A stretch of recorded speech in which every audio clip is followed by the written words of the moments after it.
स्वागत है आप सभी का कंपटीशन स्टेप अप एकेडमी के इस यूट्यूब चैनल पर। तो स्टूडेंट, आज हम आपके लिए लेके आए हैं एमपी जीके का पार्ट 2। पार्ट 1 में हमने 25 क्वेश्चन डिस्कस किए थे। इस वीडियो में भी हम 25 क्वेश्चन आपसे डिस्कस करेंगे।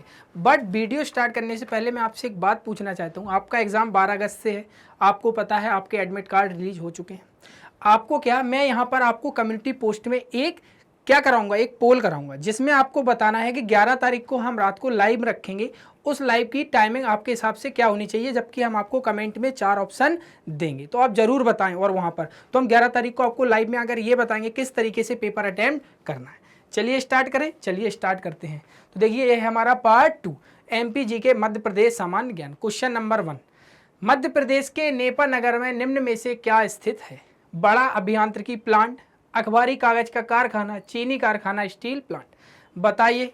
तो आपको पता होगा कि मध्य प्रदेश का जो नेपा नगर है वो अखबारी कागज का कारखाना है। कहां पर है? नेपा नगर में। क्या है? मध्य प्रदेश के नेपा नगर में क्या स्थित है? अखबारी कागज का कारखाना। मध्य प्रदेश में संस्कृत विश्वविद्यालय कहाँ स्थित है? भोपाल, जबलपुर, इंदौर, उज्जैन। बहुत सारे लोगों को जब पता नहीं होगा तो भोपाल टिक करेंगे। देखिए, जब आपसे बोला जाए मध्य प्रदेश में संस्कृत विश्वविद्यालय कहाँ स्थित है, उज्जैन। लेकिन अगर आपसे बोल दिया जाए केंद्रीय विश्वविद्यालय,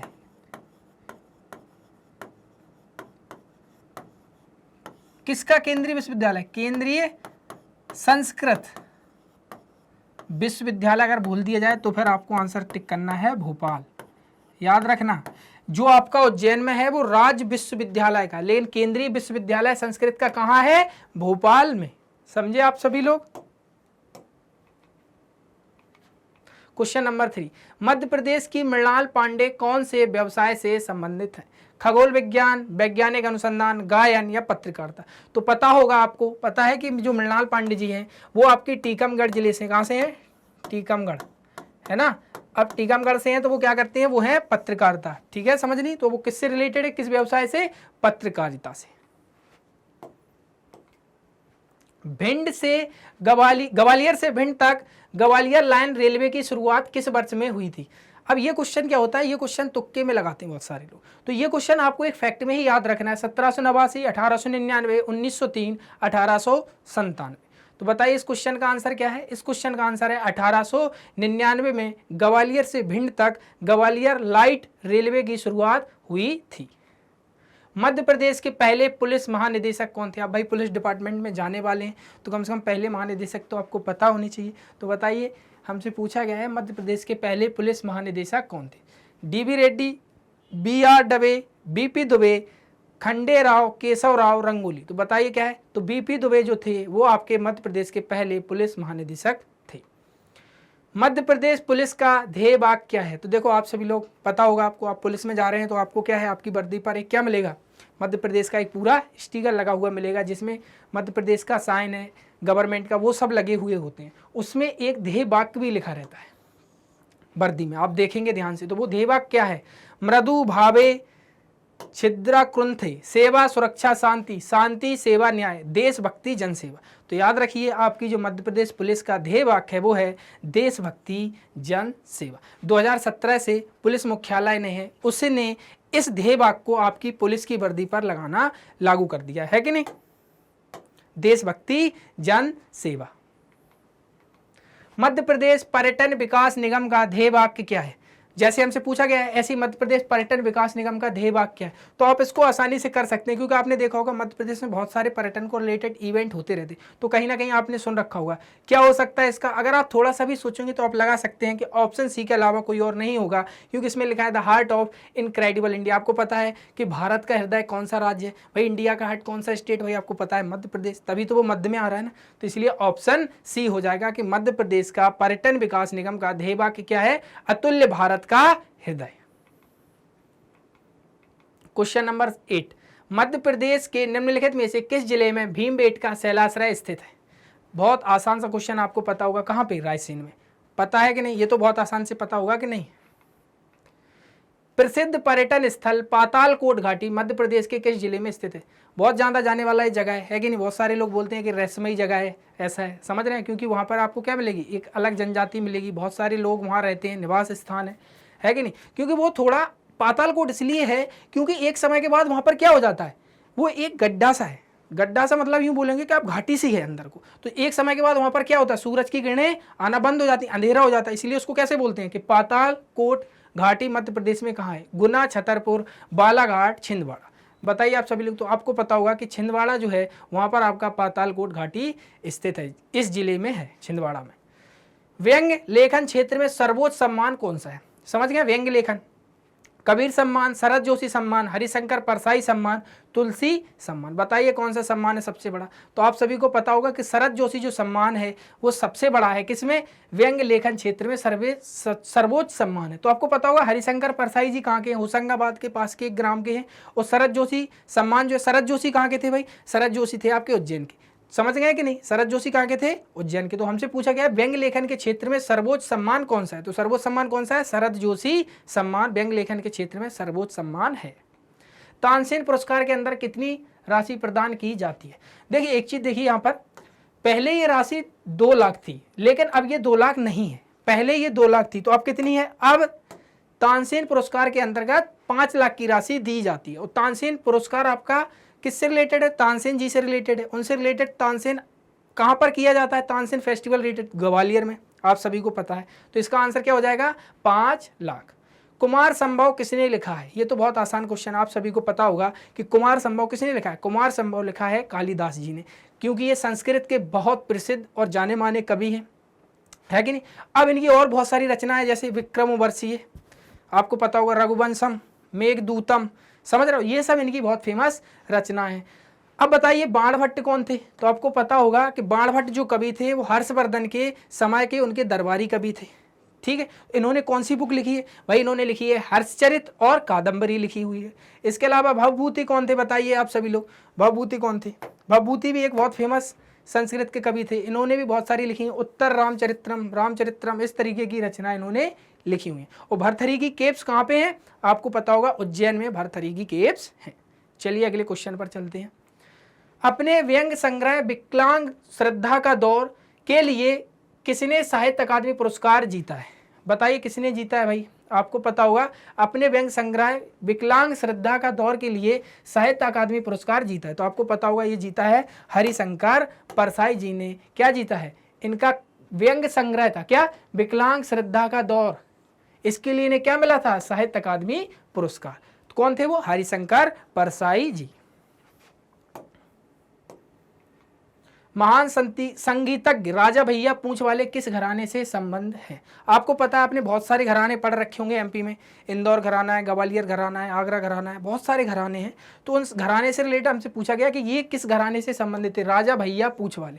तो आपको पता होगा राजा भैया पूंछ वाले आपके ग्वालियर घराने से संबंधित थे। ऐसे ही आपको दिया गया मेहर घराना, इंदौर घराना, खैरागढ़ घराना। तो मेहर घराना बहुत फेमस है क्योंकि अलाउद्दीन, आपको पता होगा क्या है, बताइए, अलाउद्दीन उस्ताद अली खां बहुत फेमस है इस जगह से। और ग्वालियर घराने से हद्दू खां, आपको पता ही होगा। और बताइए इंदौर घराने से कौन फेमस है, कमेंट सेक्शन में आप सभी लोग। निम्नलिखित में कौन से लोग गायक में सिंगाजी, कबीर, मीरा इत्यादि जैसे संतों द्वारा रचे गए गाने गाए जाते हैं, रासलीला, राज, कलगी तुर्रा और निर्गुड़ी। आपको पता है कि जो कबीर जी, मीरा जी रिलेटेड थे निर्गुण भक्ति शाखा के कवि लोग, तो इनमें जो संगीत गाएंगे वो किससे रिलेटेड होगा, निर्गुण भक्ति शाखा से। तो समझ गए आप किस तरीके का, इस क्वेश्चन का आंसर क्या हो जाएगा, निर्गुड़ी।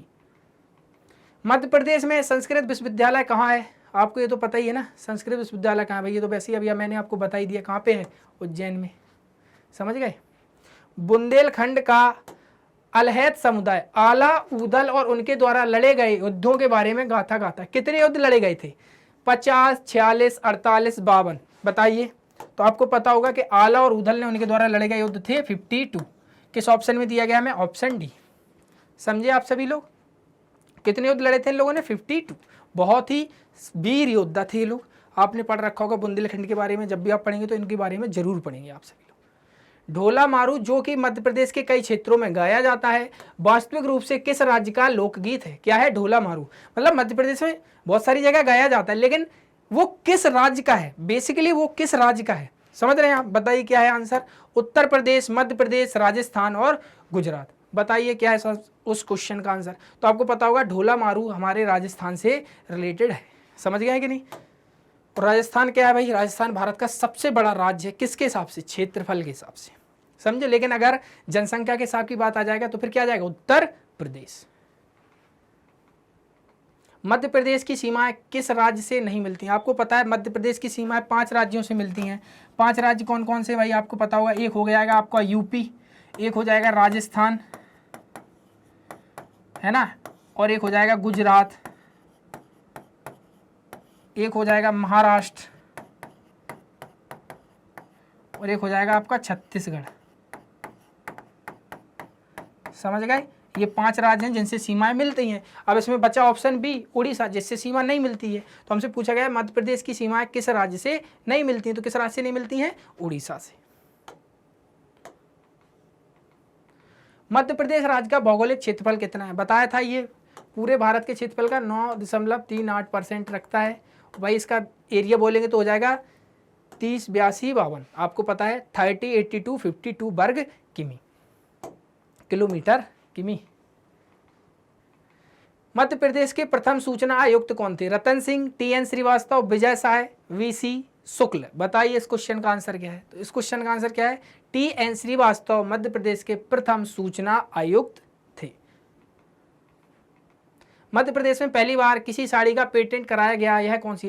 देखो साड़ी का पेटेंट कराने का मतलब क्या होता है कि अब उस साड़ी का उत्पादन, साड़ी का उत्पादन और कहीं नहीं किया जाएगा, वो वहीं के एरिया से रिलेटेड रहेगी। तो वो कौन सी साड़ी थी पहली बार, उस चंदेरी साड़ी थी, मैसूरी साड़ी थी, भोजपुरी साड़ी थी, इनमें से कोई नहीं थी। तो आपको पता होगा कि वो क्या थी, वो चंदेरी की साड़ी थी, कि जिसको पहली बार किसी साड़ी का पेटेंट कराया गया था, वह कौन थी, चंदेरी साड़ी थी। मध्य प्रदेश का कौन सा स्थान यूनेस्को की विश्व धरोहर सूची में शामिल नहीं है, भीमबेटका, खजुराहो, सांची और भेड़ाघाट। बताइए क्या है इस क्वेश्चन का आंसर, तो पता होगा आपको ऑप्शन डी, भेड़ाघाट हमारा किसमें, यूनेस्को की विश्व धरोहर सूची में। देखो यूनेस्को क्या है, एक संस्था है, बहुत बड़ी ऑर्गेनाइजेशन है ना, और उसमें क्या है भाई, विश्व धरोहर की सूची में जो जो स्थान सम्मिलित हैं उनकी लिस्ट रहती है। इंडिया के अभी एट प्रेजेंट 40 ऐसी साइट्स हैं जो इसमें सम्मिलित हैं। इसमें भी 3 टाइप के रहते हैं, एक मिक्स्ड साइट रहेगी, एक नेचुरल साइट्स रहेगी, और एक कौन सी रहेगी, कल्चरल, है ना, एक सांस्कृतिक रहेगी, एक प्राकृतिक रहेगी, और एक मिक्स टाइप की साइट्स रहेंगी। 3 टाइप की साइट्स इसमें किसमें रहती हैं, यूनेस्को की विश्व धरोहर सूची में। अब इसमें देखिए भीमबेटका जो था वो आपका 2003 में ऐड किया गया था, खजुराहो किया गया था 1986 में, और ये 1989 में। भेड़ाघाट इसमें शामिल नहीं है, किसमें, यूनेस्को की विश्व धरोहर सूची में शामिल नहीं है। समझ गए आप सभी लोग। चलें और बताइए क्वेश्चन नंबर 24, भोपाल ट्रेजेडी के लेखक हैं। भोपाल ट्रेजेडी किसने लिखी है, खुशवंत सिंह, M अरुण सुब्रमण्यम, मुल्कराज आनंद, शशि थरूर। बताइए किसने लिखी है भोपाल ट्रेजेडी, तो आपको पता होगा भोपाल ट्रेजेडी M अरुण सुब्रमण्यम ने लिखी है। किसने लिखी है, M अरुण सुब्रमण्यम। अब खुशवंत सिंह कौन थे भाई, इनकी एक बहुत फेमस बुक है जो आपने पढ़ रखा होगा, आ ट्रेन टू पाकिस्तान, ये इनकी बहुत फेमस बुक है खुशवंत सिंह जी की। इसके बाद आता है मुल्कराज आनंद, ये भी बहुत फेमस कवि थे, इनकी एक बहुत फेमस बुक है कुली, अगर आपने देखो कुली, इनकी भी एक बुक है ना, मुल्कराज आनंद जी की, इंग्लिश के बहुत बड़े ये भी राइटर थे। शशि थरूर आपको पता होगा इंडियन क्या है, एक इंडियन पॉलिटिशियन है, प्लस इसके अलावा इनकी बहुत फेमस बुक्स रही हैं, जैसे the an era of darkness, इसके अलावा प्रेजुडाइट पंडितरी करके इनकी एक बुक है, और इसके अलावा कोई बुक है, बताइए आप सभी लोग, बताइए और कौन सी बुक है इनकी। इनकी एक बहुत फेमस बुक है जो मैंने बताई, एन एरा ऑफ डार्कनेस, और एक बुक बहुत फेमस है जो है वाई आई एम हिंदू, इनकी ही बुक है शशि थरूर जी की। और भी बहुत सारी बुक है बट ये बहुत फेमस बुक है, बहुत चर्चित बुक है ना। क्वेश्चन नंबर 25, कश्मीर ए मालवा के नाम से जाना जाता है। पचमढ़ी, पचमढ़ी को बोलते हैं हम लोग पर्यटकों का स्वर्ग। क्या बोलते हैं, पर्यटकों का स्वर्ग। और बताइए, खजुराहो को बोलते हैं शिल्पकला, शिल्पकला, है ना, और इससे शिल्पकला का क्षेत्र, शिल्पकला से है ना, शिल्पकला से रिलेटेड, क्योंकि आपको पता है खजुराहो में बहुत फेमस टेम्पल है, बहुत क्या है, एंशियंट टाइम की क्या है, वहाँ पर क्या है, मूर्तियाँ बनी हुई हैं जो बहुत फेमस हैं, आपको पता है। और इसके अलावा बचा है मांडू, तो मांडू को पता है सिटी ऑफ जॉय, है ना, सिटी ऑफ जॉय किसको बोलते हैं, मांडू को। तो हमसे पूछा गया है कश्मीर या मालवा के नाम से कैसे जाना जाता है, नरसिंहगढ़ को। तो आज हमने क्या देखा, एमपी जीके का पार्ट 2, उम्मीद करता हूं ये वीडियो आपको पसंद आया होगा। वीडियो पसंद आया तो वीडियो को लाइक जरूर करें। और मैं आपको कम्युनिटी पोस्ट में, यूट्यूब के कम्युनिटी पोस्ट में एक पोल कराऊंगा जिसमें आपको बताना है कि 11 तारीख को यानी कि 11 अगस्त को मैं लाइव आऊंगा। तो वो लाइव की टाइमिंग आप किस हिसाब से डिपेंड करती है कि आप मेरे को कमेंट सेक्शन में उसमें पोल में करके जरूर बताएं कि किस टाइम हम उसको लें। मैं आपको बताऊंगा कि किस तरीके से पेपर अटेम्प्ट करना है। उम्मीद करता हूं ये वीडियो आपको पसंद आया होगा। वीडियो पसंद आए तो वीडियो को लाइक करें, चैनल को सब्सक्राइब करें। तब तक के लिए मिलते हैं नेक्स्ट वीडियो में। Thank you.